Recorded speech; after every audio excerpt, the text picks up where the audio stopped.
Well, it's short story time, and I got one here called Roughnecking Up North. It's an oil field story.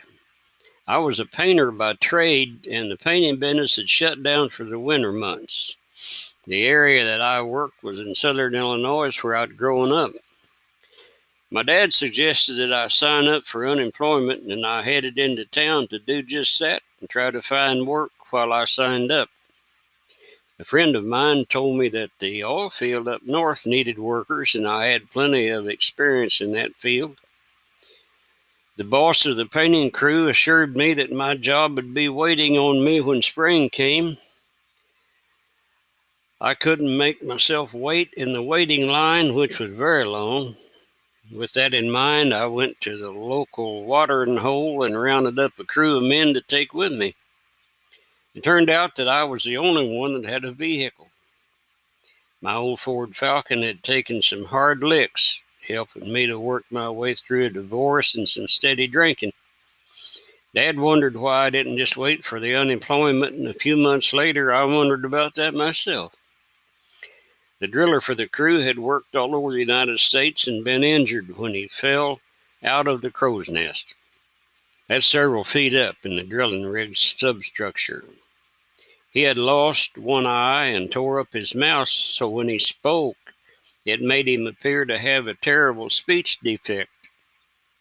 He was a great Romeo, he thought, and never tried approaching every available woman he met up with, especially waitresses. He's very bold and didn't mince his works in his approach and his interest. This came to be very boring and sometimes caused several fights. The guy that worked the floor with me didn't have much to say. We called him Charlie.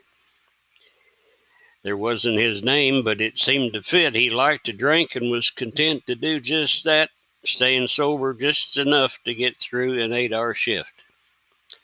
The giant of a man that ended up sleeping with, or that I ended up sleeping with, worked in the crow's nest hustling the 30-foot joints of drill pipe.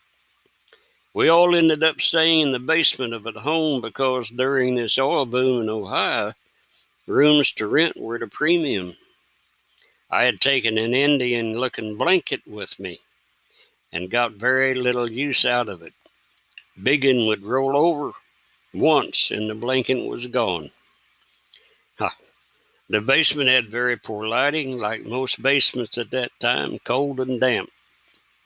The day we got to Ohio, it snowed 8 inches.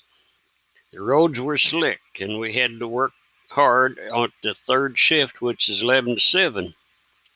So we spent the evening unloading our meager supplies and then proceeded to load up at the local watering hole, of which I can't remember the name of. It doesn't matter. One hole's kind of like the next hole. Pabst Blue Ribbon was the favorite local brand, and we did our best. I had a new farmer's style hat to work in and wore it proudly. As we started our way to the first night of work, most everybody was well into their cups except me because I had to drive. Charlie sitting back behind me as I drove. The snow had piled up pretty high and kept coming, making driving very slick, especially on a highway that I'd never been on before in my life. Suddenly, Charlie, who never did anything, excitedly scooted forward, grabbed my brand new hat, and pulled it down over my eyes so I couldn't see. I had to turn loose the steering wheel to get the hat pulled back up. Finally, we reached our destination. By the time the driller, old One Eye, and Biggin had emptied the bottle in the back seat, couldn't find the door handle to get out. I got everyone out and up to the rig. By that time, One Eye had went into the doghouse. That's where we stay on shift when we're not working outside, and passed out. So what do we do now? Biggin decides that he will be the driller, and I'll work the floor by myself, and Charlie will go up in the crow's nest. Charlie gets on the hook and rides to the top, trusting that Biggin will stop the cable before it hits the crown. I was never so glad to get back to town to that old dark basement and the tiny bed with no covers. Cold, cold winter. I just needed to do my laundry, so I went down to the nearest laundry and proceeded to do just that. The next day, the crew wanted to know where I'd gone to do my laundry, so I showed them the way. Well, we had drilling mud and everything was dirty. And we were met at the door by the owner who refused to let us in. He was holding some white shirts that I had ruined the day before. I got up on the sidewalk and finally, in desperation, I got up on the sidewalk and ducked down an alley before the cops got there. I went back to town, got my stuff, and checked to the boys.